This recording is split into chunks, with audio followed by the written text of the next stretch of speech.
ажлын эрэгтэйчүүд шоолд байсан. Энэ DCM цэргийн армийн анги шиг тэгэл өглөөний 7 гээл ажил дээр очиод шөнийн 11 12 гээд тарих юм бол их юм. Нүүр амаа бутгаач мартин тий.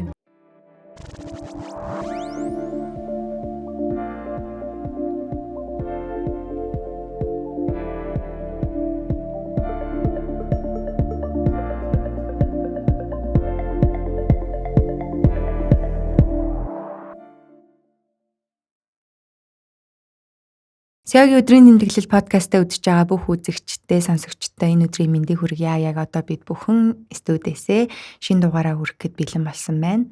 За тэгээд студид маань нэгэн үзэсгэлэнтэй эмэгтэй хүрэлцэн ирсэн байна.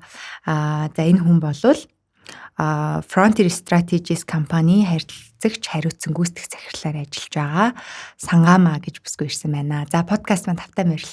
За баярлалаа. Намайг урьж оролцуулсан та бүхэнд баярлалаа.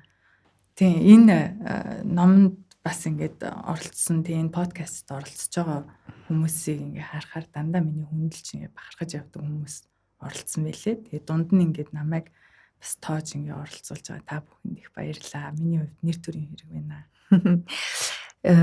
Яг хоо ер нь бол миний хувьд болохоор би зочин Сангамаагаа нэлээ ингээд нөгөө таниулмаар байгаа. Ягаад тэгэхээр тоож оролцуулсан гэхээс илүү бас яриад эхлэх юм бол маш мундаг бүсгүй байгаа. Тэгээ санаанд оронгүй карьертэй. Тэгээд би өөрөө нөгөө хөрөнгөний зах зээлээр байдаг учраас бас өөрийнхтэй нь харж явдаг гэдэг нь те.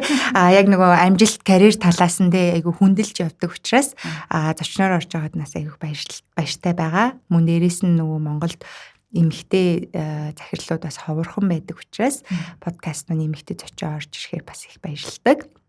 За тэгээд манай зочин Сангамаагийн хувьд болохоор сая хэлж байгаа тийм энэ номонд оролцсон захирлууд гэхээр бидний подкастын бүтээж байгаа шалтгаан тийм эхний улиралдаа бид нэр Стивен Бартлетийн гүйцэтгэх захирлын өдрийн тэмдэглэл гэдэг энэ номын 33 хууль гэдгийг 32 өөр гүйцэтгэх захирлууд орчуулсан тий. За манай зочны хувьд болохоор 20 дугаар хууль буюу ялахгүй зүйлээс ямааны гарц гэдэг нэртэй хуулийг орчуулсан. За тэгэхээр энэ орчуулсан хуулийнхын талаар хоёлаа ярина. За тэрнээс өмнө би таны талаар товчхон танилцуулаад тэгээ хоёлаа яриа гайл тий. За манай өнөөдрийн зочин Сангамаагийн хувьд болохоор Японд боловсрол эзэмсэн юм эмэгтэй байгаа. Тэгээ манайд Японд боловсрол эзэмсэн захирлууд бас зөндөө орж байгаа. За Deloitte гэдэг одоо хуулийн том фирм байдаг тий аудитын Big Four буюу одоо дэлхийд хамгийн том 4 фирмийн нэг гэж явж байгаа. За Deloitte-оос ажлын гараагаа эхэлсэн мундаг бүсгүй байна.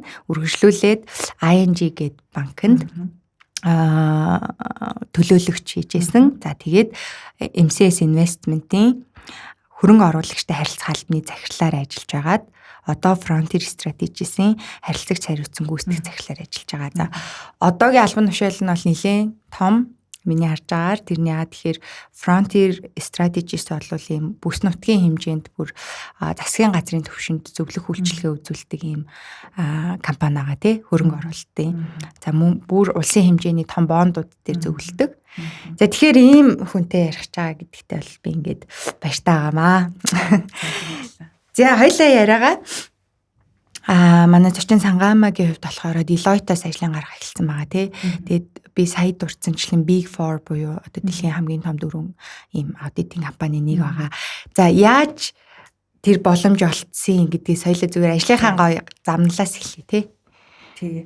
Би нөгөө Японд оюутан байхдаа сүүлийнх нь жил нөгөө дадлага хийдэг шүү дээ тий.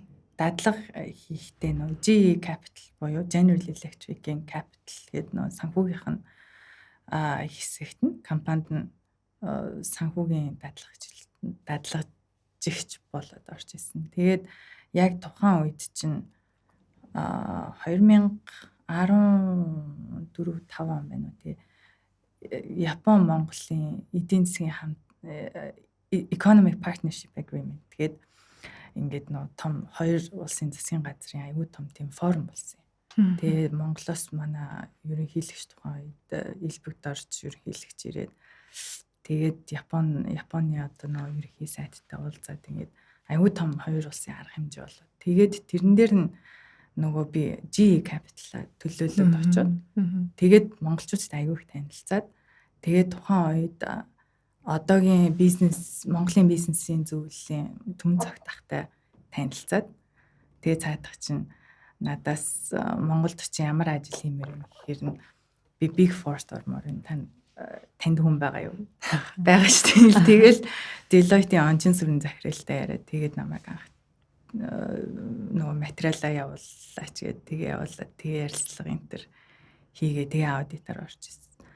Тэгээд нэг жил хагас аудитор хийсэн юм а. Тэгээ ер нь аудитор надад бас төдийлэн яг би ч нөгөө банкаар ажиллана гэж бодож исэн юм болохоор за банк руу яаж игээд орондоо гэж хагаад тэгээд яг ING банк чинь бас Монголдо гадны банкны төлөөлөгчийн офисууд дундаа хамгийн л одоо их идэвхтэй те хөрөнгөний зах зээл дээрч дээр одоо арилжааны банкны санхүүжилтүүд дээрч дээр одоо төслийн санхүүжилтүүд дээрч дээр хамгийн идэвхтэй тийм банк байсан. Тэгээд яг Аз болж сул оронтой байна. Тэгээд тэнд санхүүгийн аналистаар анх ING руу нүүж орж ирсэн. Одоо Deloitte-ийн тухай гэд сонсохоор яг Deloitte бол нэлийн том компани учраас аль хэдийн нөгөө соёлын үн тогтчихсон байсан баг тийм өөрийгөө ороход. Гэхдээ тэндээс одоо олон улсын ийм том компаниас яг юу сурах ёстой юм бэ гэдэг асуудал байгаа шүү дээ. Тэг яг юу сураад гарав гэх. Тийм энэ дээр болохоор Deloitte гэхээсээ илүү ING дээр би чинь нөгөө яг л миний шууд удирдлага бэлг хүн тэгээд одоо нөгөө олон улс дандаа ингээл нөгөө төлөөлөгчийн газар салбараа хариуцж исэн хүн. Тэгээд ерөнхийдөө илүү нөгөө олон улстай би нөгөө exposed болсон нь ING байхгүй юу? Тэгэхээр эндээс би бас яг олон улсын ингээ бизнесүүд яаж явдаг одоо тэнд чинь одоо өчнөө л улсын аюу олон өөр бэкграундтай, өөр түүхтэй хүмүүстэй ингээд байнга харилцаж ажиллаж ирсний хувьд эндээс илүү их зүйл сурсан болов уу гэж бодсон. Эхнийх нь юу болохоор одоо нөгөө хоёулынгийнх нь энэ ярих хуультай аюу холбоотой. Жижиг жигсэн одоо жижиг зүйлээс битгий том алдаа гаргаарай. Жижиг зүйлийг хайж болохгүй байж ингэж том юмд хүрэх шүү гэдэг тэр хуультай аюу уялдаатай байхгүй юу? Тэр нь юу вэ гэхээр одоо нөгөө бид хэдий чинь ингээд нөгөө хийх ажлууд ингээд том жижиг ямар ч байсан аюу олон төрлийн хүмүүс ажилтдаг тий. За энд ингээд манай банкаас гадна дахиад одоо 2-3 банк ч гэдэг юм уу тий. Тэгэл ингээд олон улсын Монголын хуульчид тэгэл одоо мэдээж харилцагчид гэл ингээд аюу олон төрлийн хүмүүс зэрэг ажилтдаг тийм нөгөө интенс тийм хилцлүүд аюух явагддаг. Тэгээ манай захирал болохоор анх ажилд ороход л за сангамаа ямарваа нэгэн алдаа гарах юм бол тэр дарууд нь хэлээрээ жижиг байгаа дэр нь хэлээрээ нууж яваад тэр томрох юм бол тэр бол ингээд катастрофи болдог шүү. Тэгээ ер нь алдаагаа жижиг дээр нь л ингээд засаад явах юм бол ер нь юм айгүй ингээд смус болоо явдаг. Тэгээд нуугаал ингээл яваад ах юм бол тэр чинь тэгэл аюу олон хүний зэрэг ажиллаж исэн гэл нөө үр бүтээлүүд бас аюу том гарч гарах тийм магадaltaй. Тэгэхээр энийг сурч авсан. Тэгээ ерөнхийдөө бас алдаа гаргах чинь бас хүн болгон л алдаа гаргадаг тий. Одоо таач алдаа гаргаж байгаа, би ч алдаа гаргаж байгаа. Манай мундаг ингээл том бахархдаг ингээл захирлууд мэдээж Стивен Бартлетт хүртэл алдаа гаргадаг л баг. Гэхдээ тэрийгэ аль болох эртхэн дээр нөөрэ анзаараад тий за би ийм алдаа гаргацсан биш үү энийг хэдүүлээ засъя эсвэл ингээд хэдүүлээ багаараа ийм алдаа гаргачихжээ одоо ингэж болохгүй юм биш үү гэх юм бол дараагийн үед ингэх юм биш үү гэдэг тэрийгэ яг багаас нь ингээд засаж явах юм л одоо амжилтын бас ингээд айгүй том үр нөлөө үзүүлдэг юу гэдгийг өстой ясмаханд тултал мэдсэн ойлгосон. Манай подкастын ивент итгэгч М-банк зөвхөн хувь хүний санхүүгийн сайн сайхан байдлаа анхаараа зогсохгүй, байгууллагын санхүүгийн эрүүл мэндэд анхаардаг корпорэт банк гэдгийг та мэдэх үү? AM Corporate уламжлалт банкны үйлчилгээнээс гадна яг танай байгууллагын санхүүгийн хэрэгцээнд тохирсон технологийн шийдлийг санал болгодог. Танд хэрэгцээ байгаа бол тэдэнд тохирох шийдэл нь байж л байгаа. Хурдан явъя гэвэл ганцаараа, хол явъя гэвэл хамтдаа яв гэдэг дээ. Тэгвэл яагаад хамтдаа хол бас хурдан явж болохгүй гэж? Хамтдаа холыг төтлөн. AM Corporate. Та анхнаасаа нөгөө аудитороор ажиллаж байхдаа ер нь бол банкны салбар руугаа ормоор байна гэдгийг бодож исэн гэдгийгсэн шүү дээ тий. Тэгэхээр яг хуу банк санхүү хөрөнгө оруулалтын салбар ч өөрөө ер нь эрчүүд давмгай салбар гэдэг шүү дээ тий. Зүгээр таны бодлоор энэ салбарын онцлог нь юу юм бэ тий? Тэгээ яагаад зүгээр эрчүүд давмгай байдаг гэж анзаардیں۔ Тэгээд тэр дунд нь эмхтэй хүн байгаад карьер хөөхөөр ямар ур чадварууд шаарддагдیں۔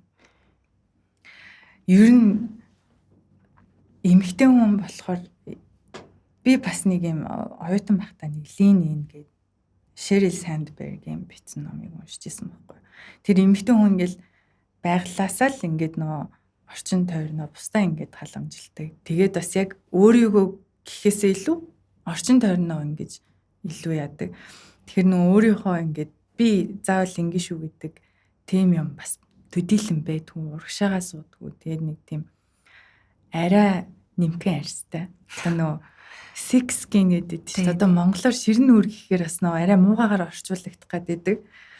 Тэгэхээр нөө ингээд юмнаас нөө амархан ичдэг ч юм уу амархан ингээд бие барьдаг тийм юутай юм байна л да.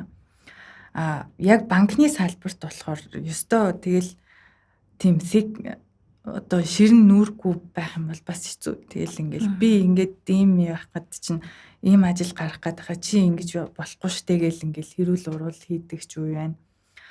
Бас нөгөө гол юм нь болохоор айгүй урт цагтай яг одоо хөрөнгө оруулалтын банк гэл яах юм бол өглөөний 7 гээл ажил дээр очивол тэгэл шөнийн 11 12 гээд тарих юм бол их юм.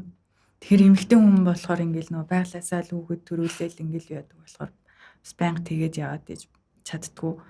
Тэгэхээр тэрэндээ бас нэг голчлон эрэгтэй хүн байдаг юм болов уу гэж боддог. Тэгээд сүүлдээ бол ингээл нөгөө нүүр амаа будгаач мартна тий. Тэгэл манай нөгөө ажлын эрэгтэйчүүд шоолд байсан. Энэ DCM гэдэг Debt Capital Markets ч нөгөө бонд хариуцсан тий. Энэ DCM гэдэг бол өстой яг нөгөө цэргийн армийн анги шиг тэгэл чи барыг охин байх юм бол тэднээс нь яг эрэгтэй хүмүүс шиг сангаамаг картан тэгэл тоглодог байсан байхгүй. Тэгэхээр бас яг цаг магийн шаардлага яг тиймэрхүү шаардлага дээр эмэгтэй хүнд жоохон хүнд тусдаг байна. Хоёлаа илүү одоо нөгөө сонсож байгаа хүмүүстээ төсөөлөх үүднээс таны нөгөө ING банк дахь хоёлаа одоо ажил үүргийнхаа хуваар байгаа шүү дээ. Яг ийм хэсгийг би хариуцдаг гэсэн юм аа гэд гоё энгийнээр тайлбарлаж өгвөл. Яг уу ING чинь би анх ING-д 21 дэд орсон уу 21 22-д орсон уу. Тэгээд 21-дэд орсон юм. Тэгээ анх чинь нөгөө санхүүгийн шинжээч гээл орсон ч гэсэндээ яг үнийг хэлэхэд тэгэл бүх юм хийдэг байсан. Тэгэл барилга чинь тэгэл ивент зохион байгуулна. Тэгэл одоо зах зээлийн мэдээ уншин тэрийгэ боловсруулна. Тэрийгэл тэгэл одоо яг үндэ анх одоо бонд болон одоо нөгөө хөрөнгө оруулалтын банк хөрөнгө оруулалтын талаар би аачгүйсэн байхгүй яг үнийг хэлэхэд. Тэгээ миний орсон ядаж хахад анхны 7 хоногт нөгөө ING чинь жил болгоно нөгөө бондын Монгол хөрөнгө оруулалт бондын хөрөнгө оруулагч нарын Монголд урьдаг. Яг тэр урьдаг 7 хоног нь болсон. Тэгээд за чи яагаад энэ хүмүүстэй ингээд танилцаад ингээд цаашдаа ажиллах юм бэ чинь танилцаад ажил төрлөө ингээд хийгээл манай босс хэлсэн. Тэгээ орол яасан чинь нөгөөдөл чинь ингээл нөгөө bond yield, тэгэл yield curve, тэгэл одоо юу гээл мэрэгчлээ хэлгүүд. Би баг ёстой ичмэр ч гэсэндээ яг үнэ хэлэхэд нэг өгүүлбэрч ойлгоогүй. Тэгэл тэрнээс хойш за би сурах хэрэгтэй юм гээл тэгэл одоо интернетээс ч юм тэгэл найз нөхдөөсөө асуун тэгэл сангийн яам Монгол банкны найз нөхдүүд байна. Тэгэл хамт ажлынхаа хамт олноос надад заагаад өгөөч гэл гойно. Тэгээ ингэж явсаар байгаа л ерөнхийдөө сургалтанд ингээл манай босс би ч азтай хүн одоо ингээд манай шууд удирдлага бол ингээл за энэ хүүхэд хөөрхөн амтнд тэгээ сурах гэдэг юм тийш ийм сургалтанд хамруулж энэ төргээл явуулал ингээл яатсан. Тэгээд тэрний дараагаас чинь яг дид төлөөлөгч болоод явахдаа бол одоо Монголд одоо бизнесийн хөгжил тий одоо хаана хөрөнгө оруулах уу хаашаага хэдүүлээ мандатны төлөө өрсөлдөх үү аль талд ингээд илүү ажиллаад явах уу тэрний тулд юу хийх үү Монголын зах зээлийн стратеги юу байх уу гэд ингээд ийм бодлогот оролцоод явсан. Хонконг, Сингапурын оффист бол ажиллахдаа би нөгөө яг debt capital markets буюу бонд гаргадаг хэлцэд ингээд ажилласан. Тэр нь болохоор одоо жишээ нь Монголын засгийн газар бонд гаргая гэдэг юм бол за хэдүүлээ ингээд энэ дээр ажиллая гэл тий. Тэгэл ихнээс нь одоо энэ одоо засгийн газрын эрсдэл нь юу ажиллах вэ? Дотоод эрсдэл нь мэдээж одоо хууль эрх зүйн орчин гадны эрсдэл нь геополитик тэгээд энийг яаж даван туулъя гэсэн бодолтой байна. За энэ мөнгөөрөө цаашдаа юу хийх юм тий төсвийн хөрөнгө оруулалт юм уу эсвэл хуучин өрөө дахиж ингээд нөгөө санхүүжүүлэх юм уу гэдэг юм уу тий ингээл иймэрхүү ажил хийсэн дээ. Яг таны хувьд болохоор ING банкны deputy representative буюу одоо дид төлөөлөгч болохтой 23 настай байсан шүү дээ. Тэр тийм залуухан ер нь бол одоо эн чинь бүр улсын хэмжээний бонд дээр ажиллаж гин тий. Олон улсын зах зээл дээр ажиллаж гин гэхээр нэг тийм майндсет гэж ярьдэн шүү дээ. Одоо сэтгэл зүйн хувьд ямар байдгийм бэ гэж бодоод байгаа байхгүй юу? Одоо бүр залуухан. Тэгээ нөгөө нэг дөнгөж хоёлаа суралцаа явж агаад тий удаагүй ингээд нөгөө ахис дэвшил гарчиж байгаа. Тэгэхээр тэрнээр нэгдүгээрт ямар ур чадвар таныг ийм хурдан хугацаанд одоо дэшээ тушаалах гэхэд хүргэсэн гэж та боддог вэ? Хоёрдугаар гэх юм бол ер нь ямар сэтгэл зүйтэй байсан бэ? Залуудаа болоход. Үндэсний болон олон улсын бүтээлүүдийг өөрийн дурын төхөөрөмжөөс дэлхийн хаанаас ч хизээч уншиж сонсоорой. Эймбук мэдлэг мэдрэмжийг өнгөлнө. Яг уу тийм одоо эн чинь тэгэл нөө хоёулангийнх нь сая ярьсанчлан ингээл бүх юм уялдаатай. Нэгдүгээрт нь бол угаасаа яг л би мэдгүйгээ за үнэхээр мэдгүй би одоо сурья гэдэл ингээл одоо сургаад өгөөч гээл те. За тэгээд энэ мэдээж ингээл одоо ингээ ботход 23 настайдаа ингээд ийм хариуцлагатай албан тушаалд очсон байх бол зөвхөн Сангаамаагийн гавья биш байхгүй юу? Би ерөнхийдөө бас айгүй аазтай манай шууд удирдлага ингээд бас empower хийдэг те. За ингээд чамд ингээд ийм хариуцлага ногдууллаа.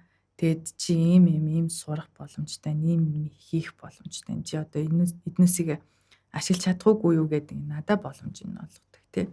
За хоёрдугаарт мэдээж гэр бүл одоо найз нөхөд байна тий. Байнгын ингээл зааж зөвлөл явдаг. Ялангуяа санхүүгийн салбарын одоо манай найз нөхөд бол үнэхээр цаг өөрсдийнхөө цагийг хумслан байж за ингэ чи ингэдэг шүү тэр чин тэгдэг шүү гэдэг юм сайхан нээлттэй ингээд сэтгэл гаргаж надаа бас айгүй миний карьер түлхэц болсон. Тэгээ тэр нь бол ингээл бодит одоо манай гадны одоо Сингачин одоо Азийн төв байсан тий. Тэднүст нь хүртэл мэдэгдэлтэй. За Сангаамаагийн одоо коннекшнууд энэ дийллийг авахд ингээд тусалж байна гэдэг юм уу тий.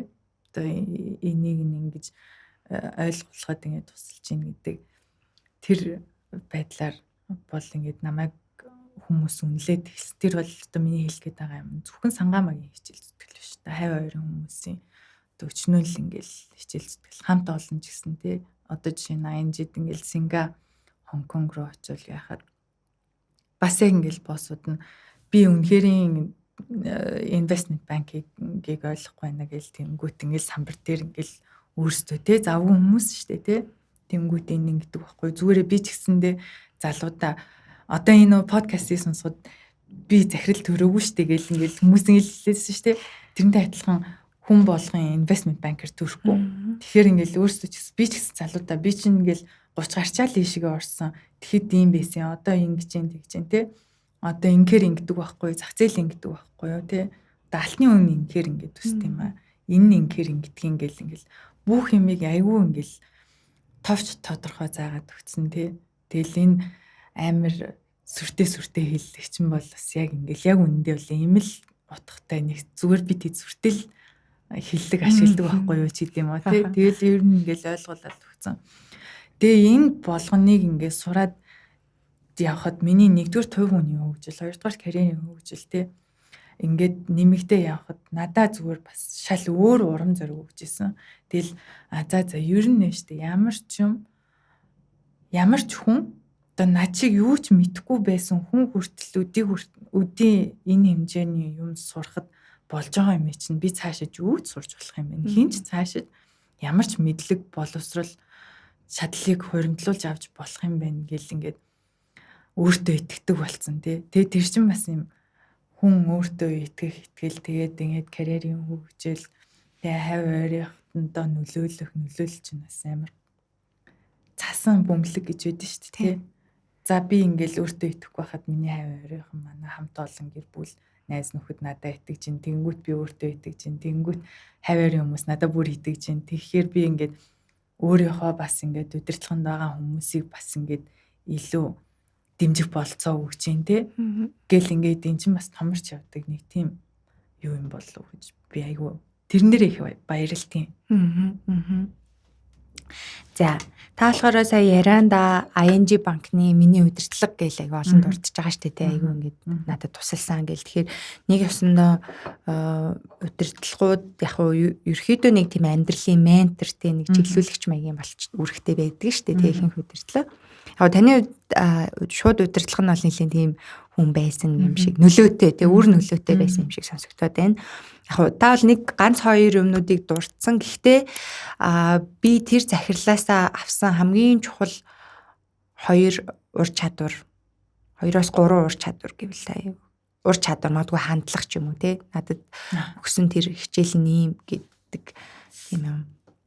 Яг уу хандлага юм да. Хандлага нь болохоор одоо ингээд байгууллага чинь ингээд нэг хоорондоо яг муухагаар хэлэхэд ялахгүй зүйл дээр л ингээд өрсөлдөөл те би биенийхээ дээр гарах гэдэг тэхрээс шаардлага байхгүй. Нэгэнт хэдүүлээ нэг юуны одоо нэг зорилгын төлөө явж байгаа. Би биенийг ингээд хөгжүүлээд явах юм бол эргэх холбоотой те чамайг хөгжүүлэхэд дараа нь чи намайг хөгжүүлнэ. Та ингээд ийм чадвар авцсан байхад дараа надад тэр нь хэрэг болно. Эсвэл надад заана гэдэг ч юм уу тий. Тэгэхээр нөө би биенийг аягүй тэгэж дэмжих, empower хийх, би биендээ итгэхгүй биш итгэдэг. Одоо ингээд нөө хүмүүс чинь би биендээ итгэдэг шүү дээ тий. Тэгээ зүгээр мэдгүй надаа яагаад чинь төрүүлээд итгэл өгцөн. За итгэл алдах юм бол өстой ингэдэл байсан л та. Тэгтээ тийм итгэл өгцөн хүн чинь ингээд за би өстой хариуцлагатай ажиллахгүй бол өстой болохгүй юм байна гэл ингээл явдаг. Тэгээд хүнд итгэх одоо хүнд итгэл доороо ялангуяа удирдлага доороо ажиллаж байгаа хүмүүст итгэл үзүүлээд өөрсдөр нь явуулаад ингэж юу яах нь бол хамаагүй үр дүнтэй альва нэг юм үр дүнтэй байдаг гэдэг хандлагыг л надад өгсөн. Хамгийн чухал юм нь тэр юм тий. За таны хувьд ING банк дах ер нь нөгөө энэ карьер нь айгу чухал байсан ингээд хоёлаа нөгөө подкаст эхлэхээс өмнө ярьжсэн шүү дээ. Яг энэ карьераас та ерөн зүгээр ингээд ярмаар байгаа зүйл те. За яг энэ банкны салбарт тахад ийм юмыг сурсан шүү гэдэг дээр үлдсэн зүйл юу вэ? Одоо яг тэр хоёлаа дараачих нь нөгөө MCS-ийн нөгөө шат руу орох гэдэг учраас. За яг тийм сурч мэдсэн зүйл юм бол за яг ур чадвар талаасаа мэдээж яг хөрөнгө оруулалтын банкны энэ том санхүүгийн хэлцэл одоо энэ чинь нэлээд л том шүү дээ. Тэгэл багтаа ингээл 300 сая тэгэл 500 сая тэгэл доллар те тийм тэр бом доллар гэл ингээ явж байгаа юм чинь бас ингээд сайн хэлсэнчлээ. Айгүй олон төрлийн хүмүүстэй ажиллана тийм.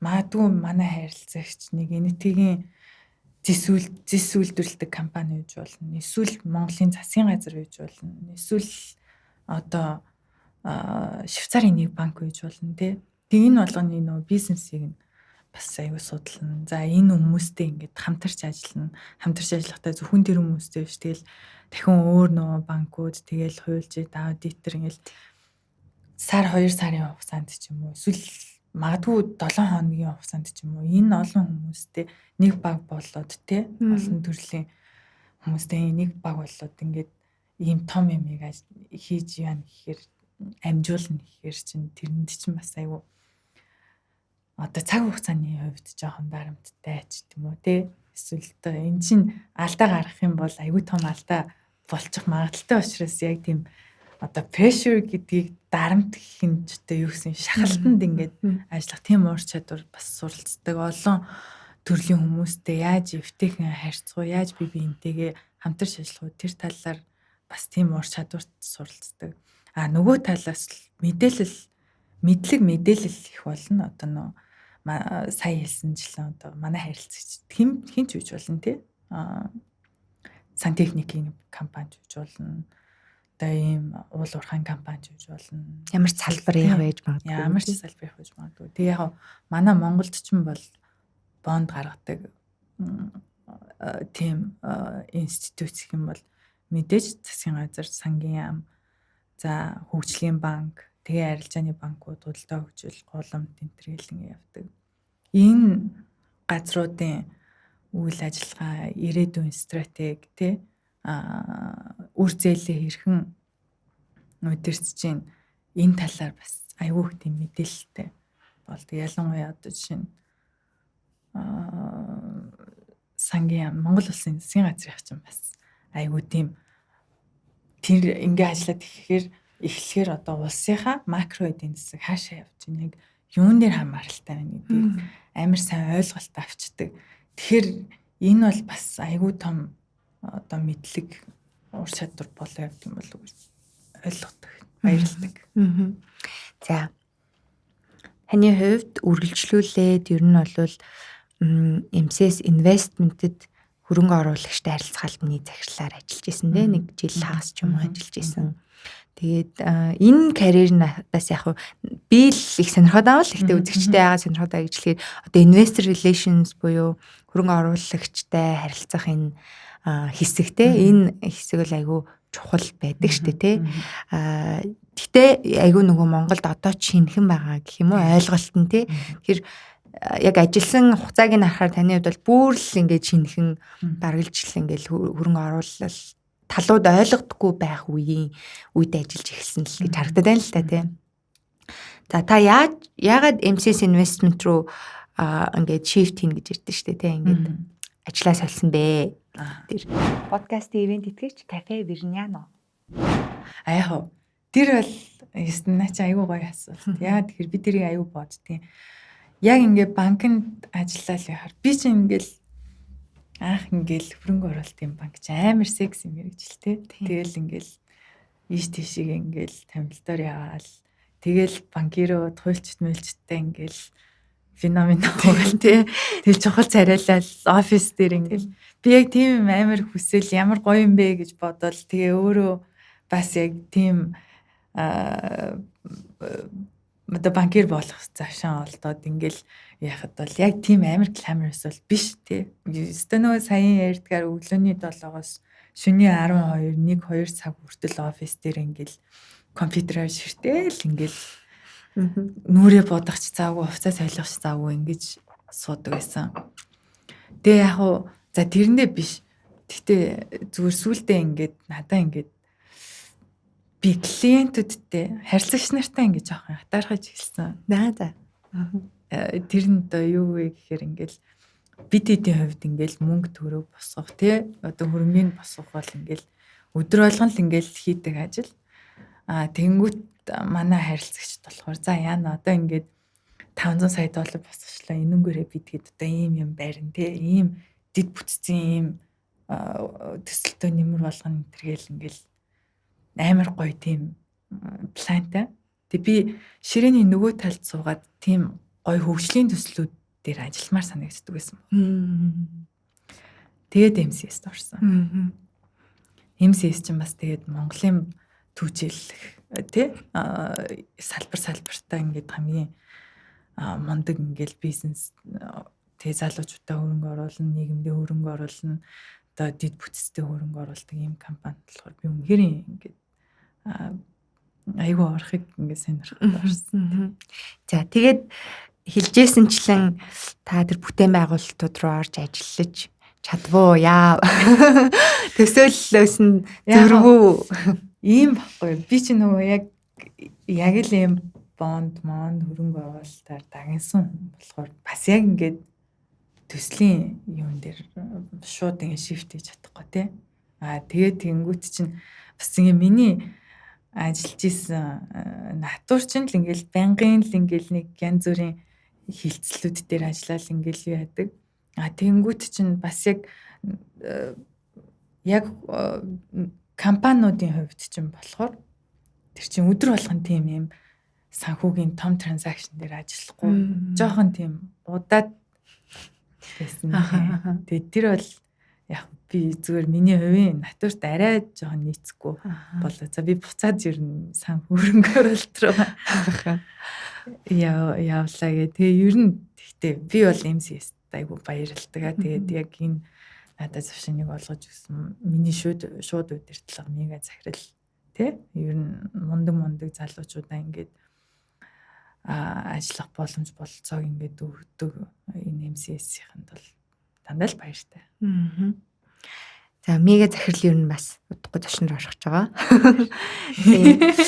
За одоо би таны одоо хийж байгаа ажлыг ойлоод товчхон ярьж байгаад номынхоо хуулийг ярий.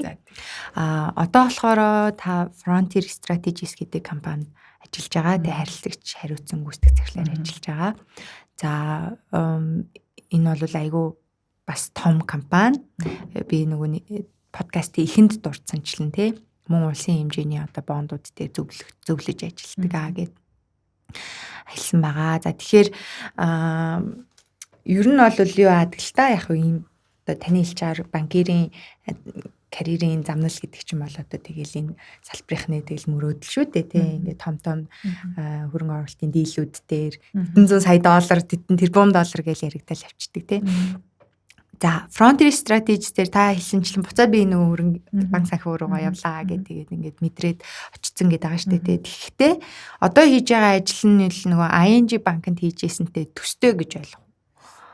ING банкнд чинь болохоор харилцагч ширээний одоо таны талд би банкир те ингэж яадаг. Тэгэхээр яг уу муугаар аль нь л нөгөө бизнесийн юу учраас би бол банкирийн хувьд ингээд аль болох өөрийнхөө өртгийг өндөр байлгаад аль болох өөрийнхөө хийх ажлыг бага болгодог. Харилцагчийн талд болохоор зөвлөх байна гэдэг чинь за би банкнд байсан та хэдийг яг яадаг чинь мэдэн шүү. Тийм болохоор ингээд энийг та хэд ингэж хийхгүй мó энийг ингэж хийгээл нөгөө талд болохоор анхлан гаргаж байгаа бонд гаргаж байгаа ч юм уу тий эсвэл төдийлөн одоо удирдлагын солигдсон байгууллага бол нөө өмнөх ингээл бондуудаа мэдхгүй байдаг ч юм уу эсвэл ямарваа нэгэн зүгээр л бид хийдэд ийм одоо ийм том хэмжээний санхүү одоо хөрөнгө босгож байгаа учраас ингээд хажууд заавал ингээд энийг олон жил хийцэн хүмүүс хэрэгтэй их тохиолдолд бид яг харилцагчийн ширээний харилцагчийн талд нь гард суугаад одоо тэр банкуд тий аудиторууд энэ хуульчид гэх мэт ингээд хүмүүстэй ингээд хилцлээ гэдэг байхгүй. Тэгээ одоо бонд гаргахаас өмнө одоо жишээ нь юу гэдэг чинь одоо анууд дарийн компани бол бонд гаргахаас өмнө ийм бэлтгэсэн байх шаардлагатай. За ийм бэлтгэсэн тохиолдолд хэдүүлээ одоо энэ газрууд руу хамтарч ажиллах хурлага явуулъя. Тэгээд хэдүүлээ ийм шалгуураар сонгоё. Яагаад тэгэхээр хэдүүлэнгийнх нь энэ босох гэдэг хөрөнгө бол ийм онцлогтой учраас яг энэ дээрээ сайн гэсэн газрыг хэдүүлээ сонгох нь зөвөө гэд одоо ингээд танд би зөвлөнө гэсэн үг. Тэгэхээр бас арай өөр гэсэн. Гэтэ энэ тохиолдолд бол танай компанийн хувьд бүр Монгол улсын засгийн газарт бол зөвлөж байгаа шүү дээ. За олон улсын бонд гаргахтаа ийм бэлдсэн байх хэрэгтэй, ингэх хэрэгтэй гэхээр бас арай өөр төвшний ойлголт байгаа байхгүй тийм. Яг уу би тэд чинь одоо жишээ нь засгийн газрын хувьд чинь бол ингээд байнгын тэр чинь одоо ингээд л улсын төсөв тэгэл одоо юу чинь бид хэдийн мэдгүй нөөл ажлууд байгаа шүү дээ. Бид хэд чинь болохоор яадаг вэ гэхээр одоо хөрөнгө оруулалт, бондын хөрөнгө оруулагч нартай байнгын холбоотой байдаг. Тэгэхээр одоо жишээ нь юу гэдэг чинь саяын одоо за энэ бол ингээд нууц биш. Тэгээ сая чинь одоо нөө ерөнхий сайдаа хэдүүллээ чинь бүүн бослоо ягаал ингээд яачлаа шүү дээ. Тэгэнгүүт чинь л нөгөө бондын хөрөнгө оруулагч нар чинь залгаал түшээ юу болж ин яаж ин гэл. Тэгэл нөгөө Монголын бонд чинь нэг 2 өдөр үнэлгээ ингээл нэг савлсан да тий. Тэгэхэд одоо бид хэд хамгийн түрүүнд тэр хүмүүстэй за ийм мессеж өгнө шүү гэдэг тэр юуг ингээд сангийн хамтаага тий засгийн газартаа ингээд хамтарч одоо тэр тал дээр нь одоо зөвлөх нөгөө гадны хөрөнгө оруулагч нараа аргадах ажил одоо зөв мэдээлэл цаг тухайд нь хүрэх юм уу тий. Ялангуяа одоо ингээд нөгөө repeat байнгын ингээд нөө бонд гаргадаг компаниудын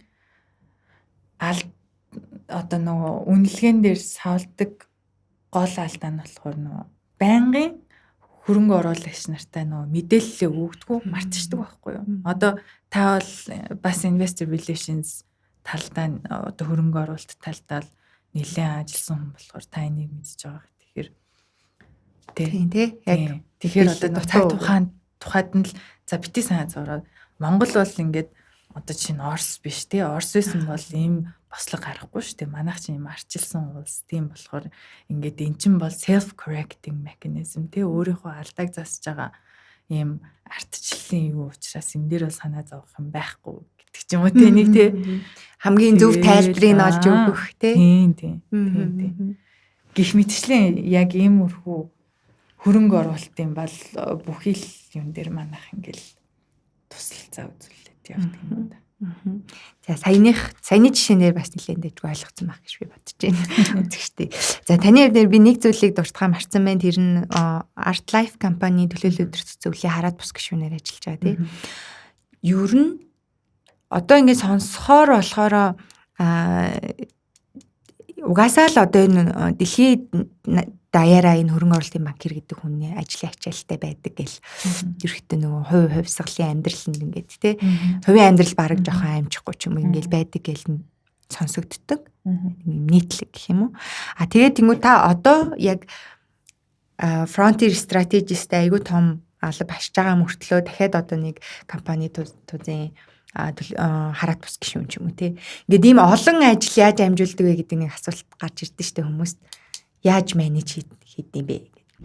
Подкастын ивент итгэгч 20 жилийн турш таны гэр бүлийн ихтгэлтэй сонголт байсаар ирсэн шин сонголт тавилгын их дэлгүүр. Яг уу одоо нөгөө хувьсгалын юмаа бас ингээд хүн бас баланслах ёстой.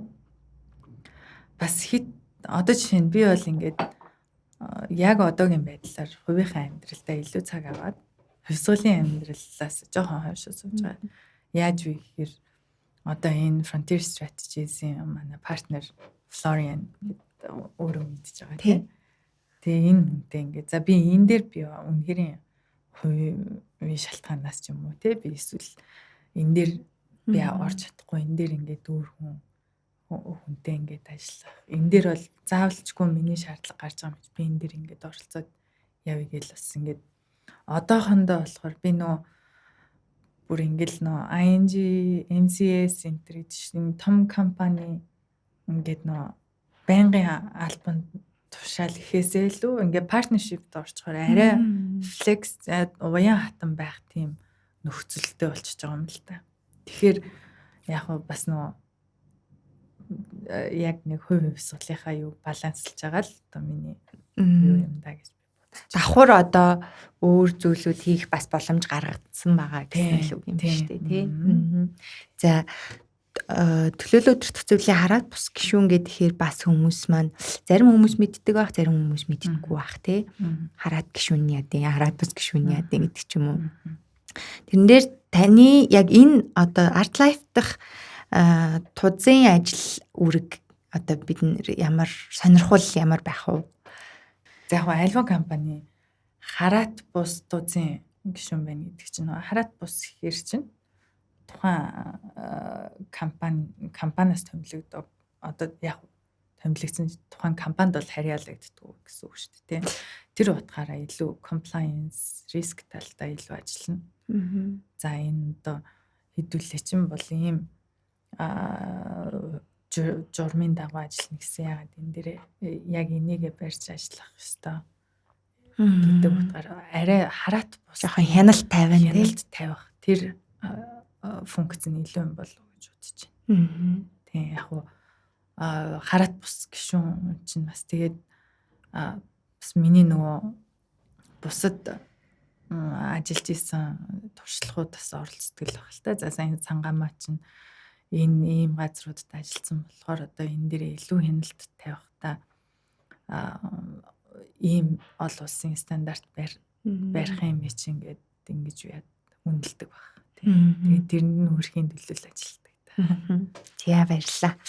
За би яг илүүтэй та би манай подкастуудыг үзсэн бол яг хувь хүнийх нь ур чадвар энтердэл нэлийн төвлөрөөл ярьдаг. Гэтэ тань дээр болохоор би нэг карьерийг нь би өөрөө жоохон сонирхоод байгаа учраас жоохон илүү хариулсан байж магадгүй шүү үзэгчтэй бас тэр тайлбарлажээ.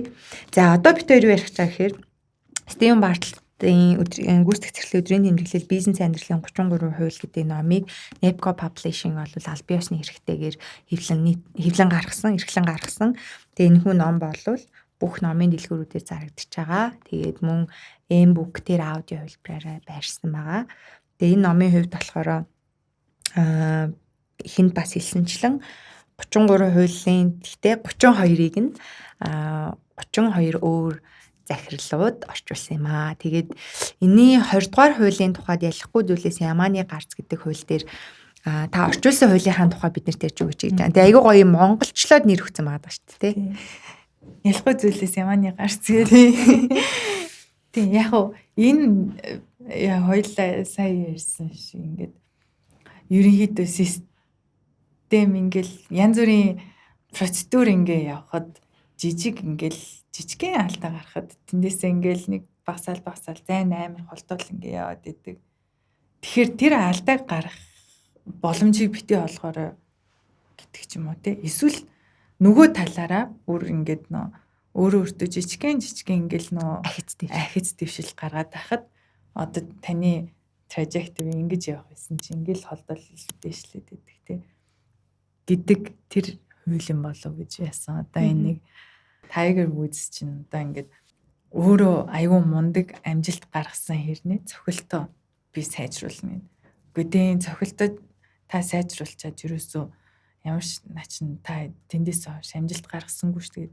Гүү сайжруулах чинь амжилт гаргах та биш. Энэ чинь л ингээд би техникээ бол өөрөө мэдээд ингэж яаж юм сайжруулж ийн гэл. Тэгэл энэ нийлэн их хугацааны дараа энэ чинь бол яг тэр үнхэрийн ахиц дэвшил нь бол ингээд материалчлаад тий одоо бодит үрдэн болоод ингээ гараад ирсэн тий. Тэгээ энэ талаар ярьж байгаа би болохоор бас яг энийг ингээд бодоход бас нэг ямар ном бэлээ? Outliers гэд Malcolm Gladwell-ийн ном дээр ингээл 10,000 цагийн хууль гээл тий. Аливаа ямарваа нэг юм 10,000 цаг давтахад хүн ер нь ингээд яг тэрийг зүгээр яг төгс эзэмшдэг гэдэг юм байна л да. Тэнгүүт би тэгэхэд димиг ингээд айгүй өнгөц хардаг те. За одоо ингээд ийм том төгөлдөр хуурч ийм том ингээд хийлч юу маа чин одоо ингээд төрцөн л ахгүй да энэ төр гээл тэгдэг те. Аагүй тэгэхэд бол энэ нь бол арт нь 10,000 цаг байтгал одоо practice явж байгаа байхгүй те. Гэх мэтчлэн одоо ингээд энэ номын ингээл орчуулсан одоо мундаг манлайлагч нар тий. За тэгээд одоо зүгээр жижиг бид хэд чинь ингээл янз бүрийн интернетээс ингээл За орол ингээл их сургуулаа төгсөөгүй ээж чинь ч гэсэн ийм амирал амжилтанд хүрсэн гэл нэг иймэрхүү мэдээлэл авсараад одоо мэдээллийн юм desensitized гэдэг юм уу те ингээд за гэл юмыг ингээд ингэдэг болсон. А гэтэл хүн болгоны төв хойноос ингээд амар өөрөө өөртөө ингээд дайтчихэдэг. Тэгэл ингээд жижиг сайжруулалт яваад ингээд энэ амжилтанд хүрсэн гэдгийг бас энэ айгу гоёор ойлгуулдаг. Тийм би тийм айгу ойлгосон. Тэгэхээр ингээд юугээ хэлэх гээд байна вэ гэхээр жижиг гэлтэхгүй өөрөө ингээд ахиж гарах гал ингэж явж явах хэвээр байна. Тэгээд энэ бол ингээд нэг өдөр бол ингээд тэг жижиг гэлтэхгүй өөрт чинь айгу том тийм өөрчлөлт авчрах юм байна. Подкастын ивент тэтгэгч Европын холбооны стандартыг бүрэн хангасан Монгол орны онгон дагшин байгалийн эрдэс тус Вая Милления. Айгуу гоё тайлбарлаа. Tiger Woods-ийн жишээн дээр болохоор нөгөө цохилтой бэлдээлсэн те тэгснэ нэг 10 сар орчим жилөө нөгөө амжилттай нэг байхгүй байгаад байсан чинь хүмүүс карьерийнх нь уналт болчлоо гэж хэлжсэн. Гэтэл нөгөө эргэн эргэлт хийгээд тэр үедээ нөгөө жижиг юмудаа бэлцээр агаад 7 дараалч жилөө авраг болдог штэ те тэгээд түүхэнд бичигддэг те. Тэгэхээр нөгөө ялахгүй зүйлээс ямааны гарц гэдэг ингээ гоё монгол үгтэй адилхан жижиг зүйлсүүдийг анхаарахгүй байх юм бол мэдээж том алдаа гарна. Нөгөөтөөгөр жижиг зүйлсүүдээ анхаараад сайжраад багч болов ахис дэвшлийг ингээ гаргаад л яваад ах юм бол бас том алдаа гарахгүй эргээд үр дүн нь аягүй сайн гарна л гэдэг ийм хууль байсан тий. За энэ хуультайгаа бол яг 100% бүрэн та өөрийг санал нийлж байна уу? Тийм би нийлж байна. Яа тэгэхээр за би одоо ингээд хүн алдаа гарахгүй хүн гэж байхгүй шүү дээ. Ер нь бол хүн гоё алдаа гаргах ёстой гэл Буянбаатар захирал хоёрын яриан дээр нэг тийж ярьчих шиг болсон.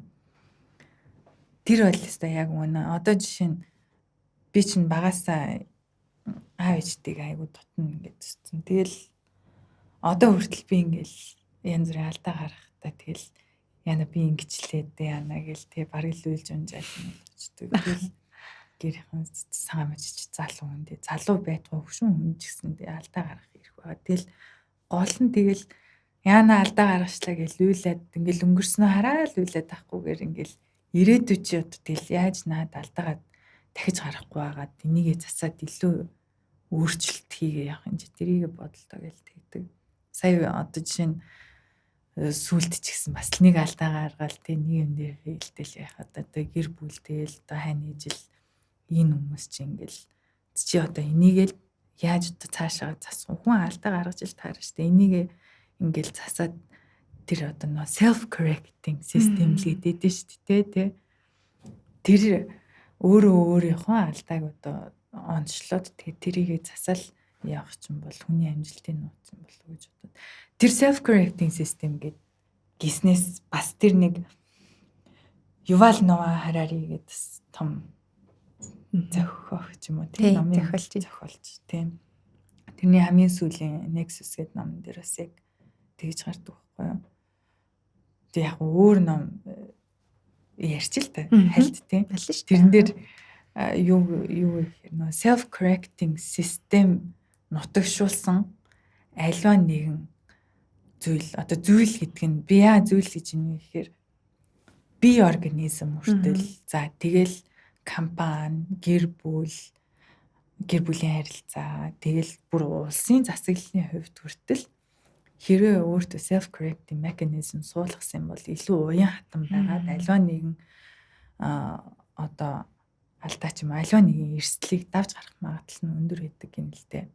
Тэгээ одоо жишээ нь юу гэдэг чинь бие организм дээр хүртэл ингээл за тарих гэл нэг юм ингээл за би гүөх ёстой тийшээ ингээ хурдан алдахгүй гүөх ёстой гэл яхад бие организм болохоор за би ёстой наач болохгүй бол би бахартж унлаа гэл бахартж байгаа чинь одоо миний би дийлэх байна л гэсэн үг шүү дээ. Тэрийгээ тарих нь хүлээж авахгүй үгүй яг л энэ зорилгын төлөө тууштай бусдыгаа сонсохгүй тарихад агаад ингээд зогсохгүй явнаа гэж яах юм бол нөгөө бахартж байгаа л тэгэл зүрхэнд ирэхгүй үхчихдэг юм тийм.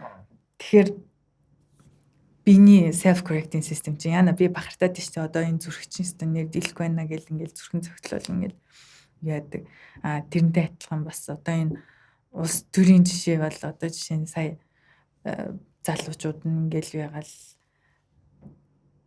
ерөнхий сайд бол одоо юугүйгээр одоо баяжсан тий үндэслэхөө баяжсан хөрөнгөцсөн гэл ингээл яаж нэгдэг чинь арчил чинь бас ийм нөө self correcting system. За энэ хүн чинь улсыг удирдаад явж чадахгүй байна. Тэгвэл дараагийн хүн хийдүүлээ яа гэдэг одоо юм буруугаа онцлоод дараагийнх нь ингэж яадаг тий.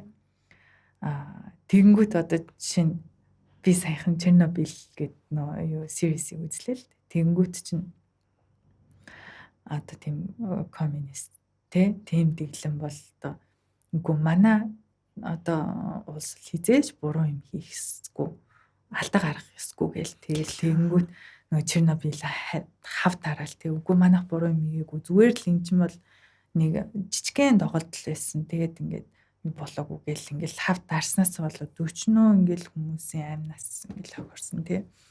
Тэгэхээр аливаа зүйл ингээд нөө өөрийнхөө алдааг ингээд self correcting mechanism суулгаад за би энэ дээр алдчихсан юм. Тэгвэл дараагийн юм дээр ингэж байгаад гэх юм бол илүү уян хатан дэрслэлийг илүү зөөлхөнд авч тэг илүү мундаг чанарчдаг юм болов уу гэж бодоод тэр утгаараа би энэ номны 20 дугаар бүлэгт болчихсон.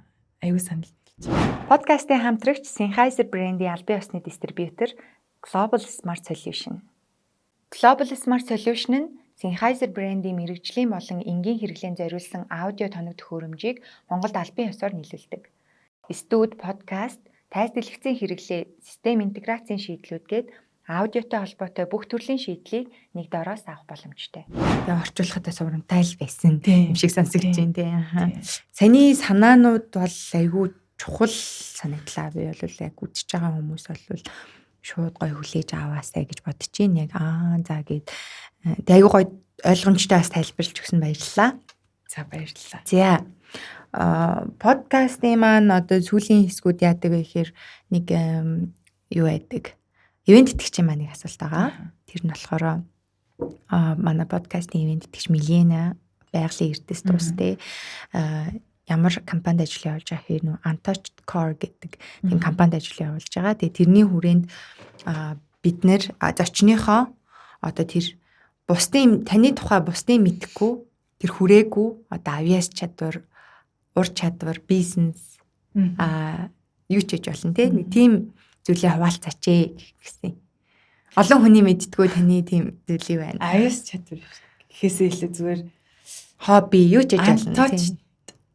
Юмыг би хийж үзхийнсэн гэж боддог. Өмнө хийж үзээгүй, өмнө мэдэрч үзээгүй тийм харж үзээгүй өнгийг харах гоё бахтаа гэж би боддог байхгүй. Тийм. Яг одоо ингээл өөрийгөө сорил банжи жамп энтер ингээл 2 3 хийжсэн тийм. Байнгын хүн ингээл нэг өөрийнхөө мэдрээгүй ингээл нэг тэр юм мэдрэх юмыг бас ингээ хийгээд тэг банжи жамп ч бас юу штэ эхлээд нь би 50 м-ээс өсрөл.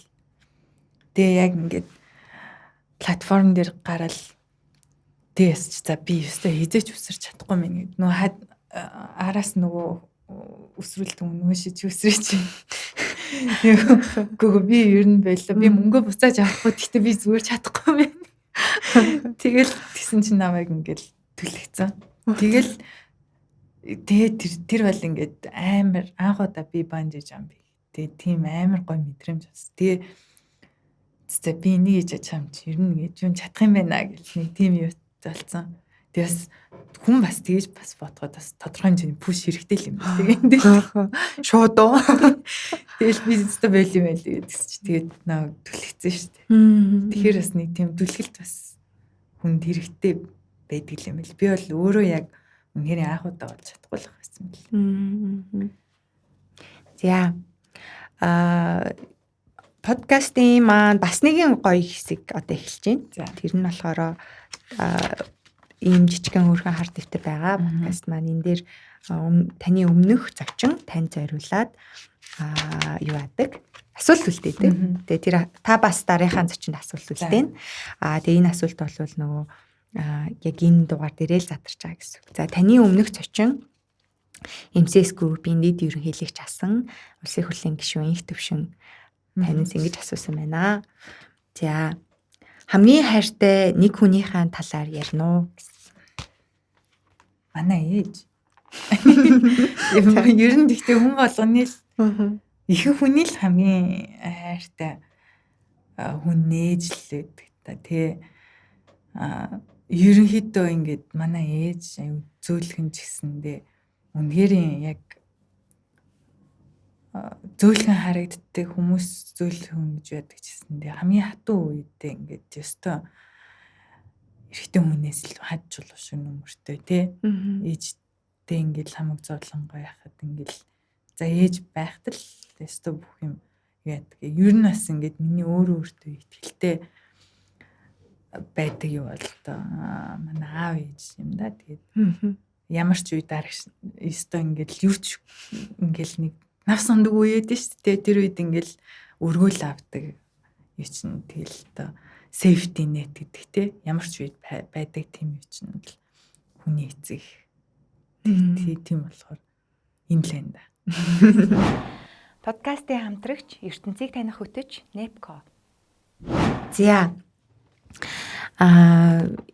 подкаст маань энэ хүрээд яг өндөрлөж байна. Хоёулангийнх нь нөгөө юутай цагтай. Учираас гэхдээ би бол нэлээд хоёлаа богино хугацаанд маш гоё санаануудыг өгчлөө гэж айгу сэтгэл хангалуун байна.